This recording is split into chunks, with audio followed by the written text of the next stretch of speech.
నమస్తే, welcome back to my channel. ఎలా ఉన్నారు మీరందరూ? నేనైతే చాలా బాగున్నాను. నా ఈ ఇండియా ట్రిప్లో నాకు వీలైన టెంపుల్స్ అన్నీ విజిట్ చేయాలని అనుకున్నాను. సో మా హస్బెండ్ భద్రాచలం వెళ్దామని అన్నారు. ఇక భద్రాచలం ప్రొద్దున్నే 9:30-10 మధ్యలో బయలుదేరామన్నమాట. ఇక భద్రాచలం చుట్టుపక్కల ఉన్న అన్ని టెంపుల్స్ కూడా కవర్ చేయబోతూ ఉన్నాం ఈరోజు. మధ్యలో లంచ్కని ఒక ప్లేస్లో ఆగాము. ఈ రెస్టారెంట్ పేరు నాకు గుర్తులేదు. ఇది ఒరిస్సా బార్డర్లో ఉంది. Food okay. ఈ చుట్టుపక్కల బోల్డ్ అని రెస్టారెంట్స్ ఉన్నాయి. బయట నుంచి చూస్తే ఇదే రెస్టారెంట్ కాస్త పర్లేదు అనిపించింది. ఫుడ్ తిన్న తర్వాత మాత్రం మా ఇంట్లో మా పిల్లలకి మా సిస్టర్కి స్టమక్ అయితే అప్సెట్ అయింది. ఇండియాకి వచ్చిన తర్వాత కొంచెం కాన్షియస్గానే ఉన్నామన్నమాట. ఉంటూనే బయట ఫుడ్ కూడా ఫుల్ ట్రై చేసాము. సిటీలో కాస్త పర్లేదు, కానీ విలేజెస్లో అది కూడా చైనీస్, ఇండో చైనీస్ ఇట్లాంటి ఫుడ్ కొంచెం డిఫరెంట్గానే ఉందన్నమాట.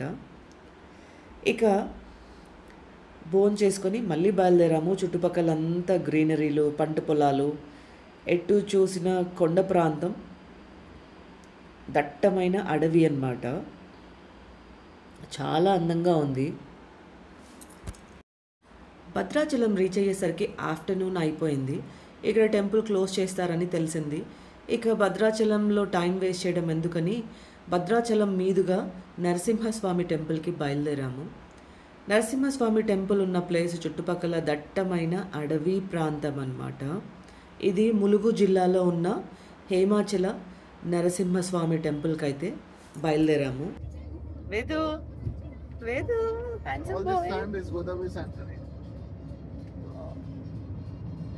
Sand mafia, they take this and sell it to mill homes.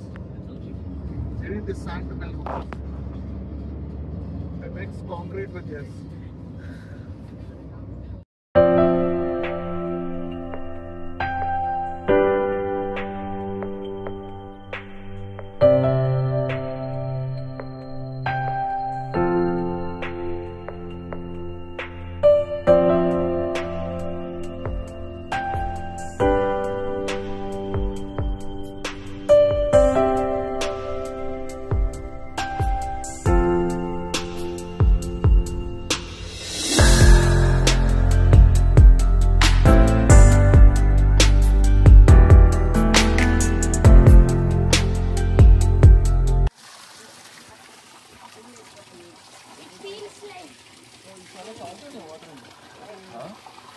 Salty ఉన్నాయి వాటర్. యా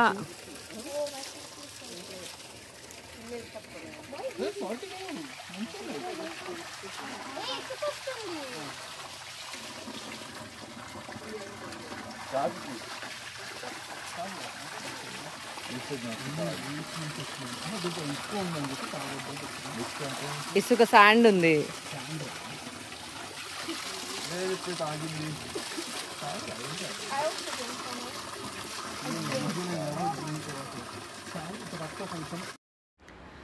నరసింహస్వామి టెంపుల్ చుట్టుపక్కలంతా అటవీ ప్రాంతం కాబట్టి దట్టమైన చెట్లతోటి, ఎత్తైన కొండలతో భలే అందంగా ఉంది.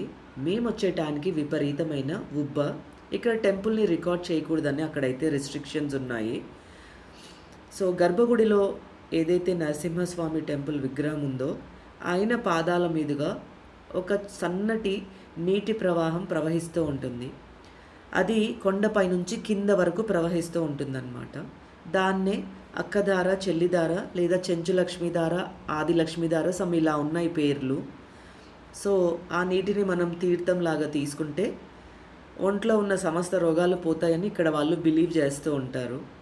సో దాంట్లో ఒక లాజిక్ అయితే మా హస్బెండ్కి నాకు అనిపించింది ఏంటంటే, ఈ చుట్టుపక్కల ఎన్నో మూలికలు ఉన్న అటవీ ప్రాంతం అంట.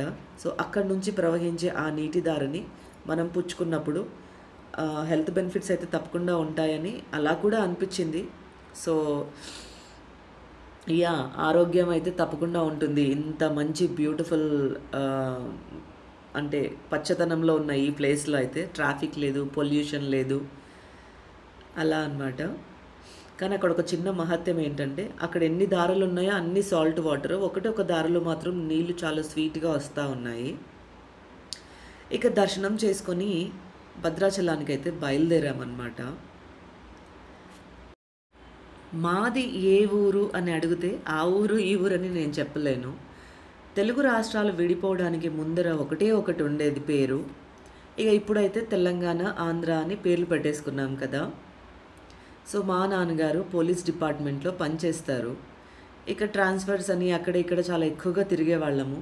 సో అందుకని మాది ఆ ఊరు ఈ ఊరని చెప్పడానికి లేదు. అన్ని ఊర్లు మావే తెలుగు రాష్ట్రాల్లో అని నాకు అనిపిస్తూ ఉంటుంది. నా చిన్నతనం అంతా మా నాన్నగారి ట్రాన్స్ఫర్స్ పైన గూడెంలలో, పల్లెలలో, అటవీ ప్రాంతాలలో కూడా బాగానే ఉన్నాము. మా చిన్నప్పుడు మా అమ్మ ఎక్కువగా భయపడుతూ ఉండేవాళ్ళు. 1990 ఆ టైంలో అనుకుంటండి చాలా ఎక్కువగా పోలీస్ స్టేషన్లని కాల్చివేయటాలు, పేల్చివేయటాలు ఇలాంటి బోల్డన్ని జరిగేటివి అనమాట. మా ఇంటికి కాల్ వచ్చిందంటే మా అమ్మ చాలా వణుకుతూ ఉండేవాళ్ళు. అలాంటి పరిస్థితి ఆ రోజుల్లో.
అన్ని దర్శనాలు చాలా చక్కగా అయ్యాయండి. ఇక ఇంటికి తిరుగు ప్రయాణంలో ఈ అడవి మార్గం మధ్యలో విపరీతమైన వర్షము. ఎక్కడైనా ఆగుదామంటే చెట్లు మీద పడతాయేమోనని భయము. మరీ ఎక్కువ వర్షం పడితే చుట్టుపక్కల వాగులు వంకలు ఉన్నాయి, అవన్నీ నిండితే రోడ్లు మునిగిపోతాయంట. డ్రైవర్ చెప్తా ఉన్నాడు. ఇక గుండెని అరచేతిలో పట్టుకొని దేవుడి పేరు స్మరించి బయలుదేరాము. అస్సలంటే అసలు రోడ్లు కనిపించట్లేదు. దానికి తోడు వైల్డ్ లైఫ్, రోడ్ల మీదకి పాములు, చిన్న చిన్న జంతువులు అన్నీ వచ్చేస్తూ ఉన్నాయి. చాలా టెన్షన్ వచ్చింది, కానీ క్షేమంగా చేరుకున్నాము. నెక్స్ట్ డే మార్నింగ్ మా మరిది నీరా తెప్పించారనమాట, మా హస్బెండ్ ట్రై చేస్తారని. ఇక మా మరిది అయితే డిఫరెంట్ వంటకాలతో ఇక మర్యాదలతో ఉక్కిరి బిక్కిరి చేసేసారు. ఇక మా అమ్మ, మా అత్తయ్య, మా మామ అసలు ఏది మిస్ అవ్వనివ్వలేదు. అలా అనిపించింది. మా మేనమామ మా హస్బెండ్కి ఇది నీరా ఇస్తున్నారనమాట, ట్రై చేయమని చెప్పేసి. మా ఊర్లో ఇది ఒక మర్యాద. మా ఇంట్లో తాగరు, కానీ మా చుట్టుపక్కల పల్లె జనాలంతా ఇది తీసుకుంటూ ఉంటారు.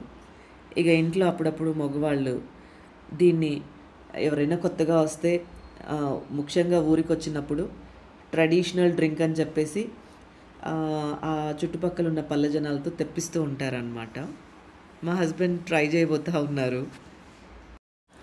ఈ కొద్ది రోజుల్లో నా మరిది, నా సిస్టర్స్, నా మేనమామ, అత్త, మా అమ్మ వీళ్ళైతే నా పిల్లలకి ఎంత ప్రేమ ఇచ్చారంటే ఉక్కిరి బిక్కిరి చేశారు. ఇక మా మరిది అయితే మా హస్బెండ్ వదలకుండా ప్రతిరోజు డిఫరెంట్ వంటకాలు, లోకల్లో ఏవి బాగా దొరుకుతాయో వాళ్ళకి బాగా ఐడియా ఉంటుంది. అసలు వాళ్ళ ఈ ప్రేమ, ఈ అభిమానాన్ని అయితే అసలు మర్చిపోలేను. ఎన్నో సంవత్సరాల తర్వాత ఒక బ్రేక్ వచ్చిందని ఆ బ్రేక్ని అంటే ఇన్ని సంవత్సరాల గ్యాప్ని ఈ ఫ్యూ డేస్లో ఫిల్ చేశారు అన్నట్లు అంత ప్రేమ అభిమానాన్ని చూపించారు. ఉక్కిరి బిక్కిరి చేశారనమాట. ఇక మా ఫ్యామిలీని చూడడానికి కొందరు రిలేటివ్స్ వస్తుంటే మేము కొందరు ఇంటికి వెళ్ళాము. చాలామంది రిలేటివ్స్ని నేను రికార్డ్ చేయలేదండి, ఎందుకంటే కొంచెం ఊర్లో కాబట్టి వాళ్ళు యూట్యూబ్లో అలా రావడానికి ఇష్టపడతారో లేదో తెలీదు, అడిగి ఇబ్బంది పెట్టాలని అనుకోలేదు, రికార్డ్ కూడా చేయలేదన్నమాట. అసలు వీళ్ళు ఇంతమందిని చూసి ఎన్నాళ్ళు అయిందో అని అనిపించింది. చాలా సంతోషం అనిపించింది వీళ్ళందరి ప్రేమ అభిమానాలు. సో ఇవ్వండి ఈరోజు కబుర్లు.